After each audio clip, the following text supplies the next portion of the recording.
Welcome to Concept in Medicine. In today's tutorial, we are going to be looking at cohort study. Let's begin by knowing what cohort study is. For cohort study, it is an analytical epidemiological study that is used for the testing of hypotheses. Cohort study can also be referred to as a prospective study. Prospective study means that it is done into the future. It's just similar to the forward. In that case, you can say that it's also considered as a forward-looking study. So prospective study meaning it's forward-looking study. Then another way we can see cohort study is that it is a risk factor to outcome study. What does that mean? It means that individuals A and B, for example, A is going to be given an exposure and B no exposure, and the two groups of individuals, that's A and B, will be followed into the future to determine which of them will have an outcome. That is what we call a risk factor to outcome study. So with that, it's a follow-up study. It is done into the future to determine the outcome.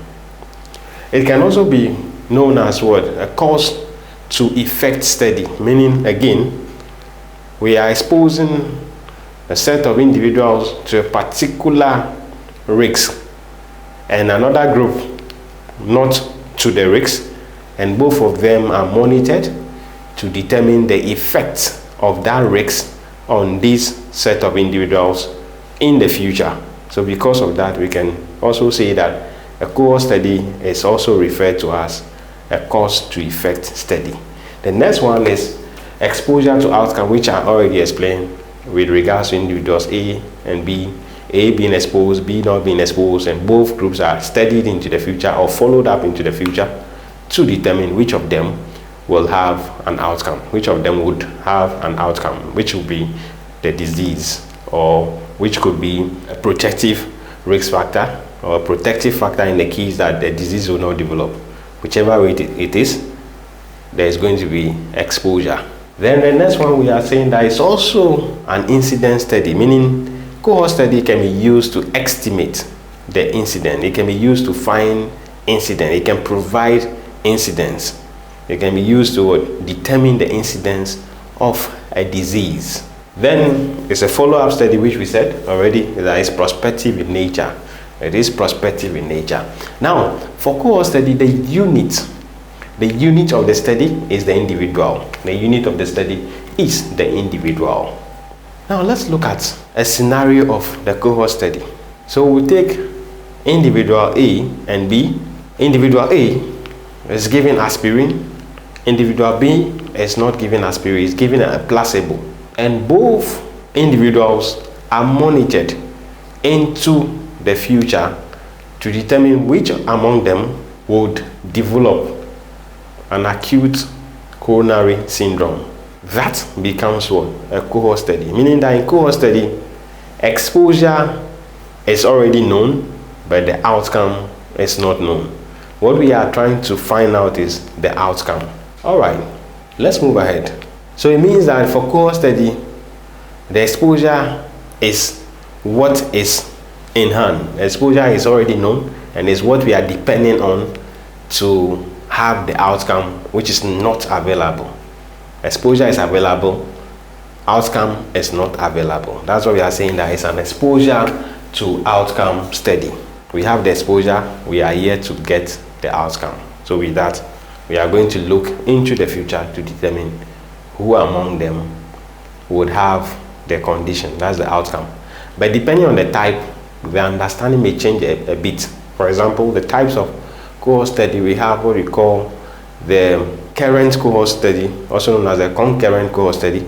Then we also have the non-current or the non-concurrent cohort study, also known as the future cohort study. For the current cohort study, it will follow what we have been talking about with regards to exposure being known. Exposure is what is studied first, then later on outcome is studied with regards to the future. But the non-concurrent or what we call the future cohort study. For that, the exposure and the outcome have been achieved.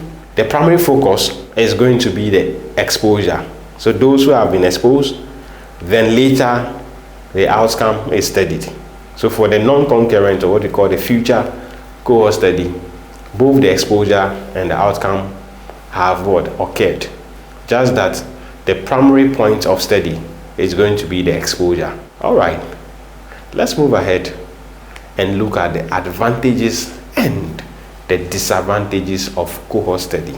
So for the advantages, the first one you should know is that the cohort study provides what? Incidence. It can be used to calculate the incidence. All right, when we say incidence, what is incidence? Incidence refers to the number of new cases in relation to the total population at risk. Then we call that incidence. Depending on the population, the multiplying factor may vary, which is considered as 10 to the power n. And depending on the population, n will be equal to the number of zeros in the population. So if the population is in the hundreds, it means n will be equal to 2. And that will give you 10 to the power 2, which will give you 100, meaning the multiplying factor will become what? 100. All right, another thing that cohort study does is that it can be used to compute the relative risks. Can be used to compute the relative risks. And what is relative risks? In our previous video, we said relative risks is the measure of the ratio of the incidence in the exposed population to the incidence in the non-exposed. That is what we said in our previous video. The next advantage is that several etiological factors are simultaneously studied with the help of what? The cohort study. It means that we can be able to find all the risk factors with regards to etiology to a particular disease. That is what is meant by the several etiological factors can be simultaneously studied when cohort study is being talked about. Then the next one is that there is no recall bias. There is no recall bias in the sense that for majority of the cohort study, we said it is a prospective study. And if it is a prospective study, as we are seeing, then definitely there will be no recall bias. It means the study does not depend on the memory of the individual. We don't have to ask, do you smoke? Like we have a patient with lung cancer, and we are asking into the past. We want to know his past by asking, were you smoking? And if you are smoking, how much do you smoke and all that? For cohort study, we don't have to be asking questions into the past. Even though some cohort studies may be retrospective, majority of the cohort study is prospective. That is what we are saying that is also known as what? The prospective study. So with this, we don't need any recall. So therefore, there is no recall bias as an advantage. The next one is going to be with the cohort study. It can be used to study rare exposure. It can be used to identify. It can be used to find a rare exposure for a particular disease. The next one is that the cohort study can be used to establish temporal sequence of causal effect relationships. It means that if we give an exposure to a particular individual and we study that individual into the future, or we follow up that individual and the individual develop a condition, then we can say that, okay, there is an association between the exposure and the outcome. And that's what we are saying, that it can be used to establish a temporal sequence of causal effect relationships. Temporarily, yes, that can be done. All right, so that will do for the advantages. Let's move ahead and look at the disadvantages of the cohort study. Since it has to do with following up into the future, we will say that it is going to involve a lot of resources. That is going to be, it is expensive, and there may be that loss of the ability to follow up. So yes, loss to follow up is another disadvantage. Then another thing is that it is time consuming. It is time consuming. It takes a lot of time. Once you are following up with that particular individual, definitely it is going to be what? Time consuming. The next one is that It is unsuitable to study rare disease. The next one is that cohort study is unsuitable for the study of what? Rare disease. It's unsuitable for the study of rare disease. The next one is that cohort study cannot be used to study multiple effects of a disease. In the advantages, we said it can be used to determine the multiple risk factors of a disease. But the disadvantage is that it cannot be used to study the multiple effects of that disease. But for the risk factors, yes.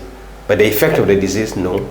That is where case control comes in. Finally, another disadvantage is that there may be ethical problems. It means that the individual's rights may in a way be trampled upon, may not be adhered to, or the individual may not be comfortable with the study, and that brings in the problem of ethics.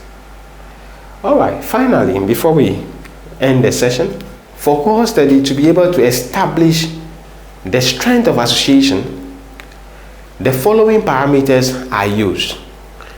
We can talk about 1, the attributable risks, 2, relative risks, then 3, population attributable risks. These 3 parameters can be used to establish the strength of association in cohort study. So these 3, that is attributable risks, relative risks, and population attributable risks, can be used to establish the strength of association in cohort study. Finally, the examples of cohort study. The first one, we are talking about the Framingham Heart Study. The Framingham Heart Study, which was conducted to determine the risk factors of cardiovascular disease and how exercise, diet affects the development of cardiovascular disease. So some of the risk factors that were determined were hypertension, increasing the risk of cardiovascular disease, diet in the case of hyperlipidemia, also increasing the risk of cardiovascular disease. And then finally, another example is going to be the Dole and Hill's study of smoking and lung cancer, where individuals who smoke and those who don't smoke were studied into the future to determine which of them would develop lung cancer. So those are the examples of cohort studies. On that note, we've come to the end of our lesson, and I believe that you've learned something interesting today. Kindly subscribe to my channel, like, share, and also recommend to friends. And do not forget to put on your notification button. Feel free to comment the next concept you would like to see on my channel in the commentary section. My name is Dr. Del, and once again, this is Concept in Medicine. Bye-bye.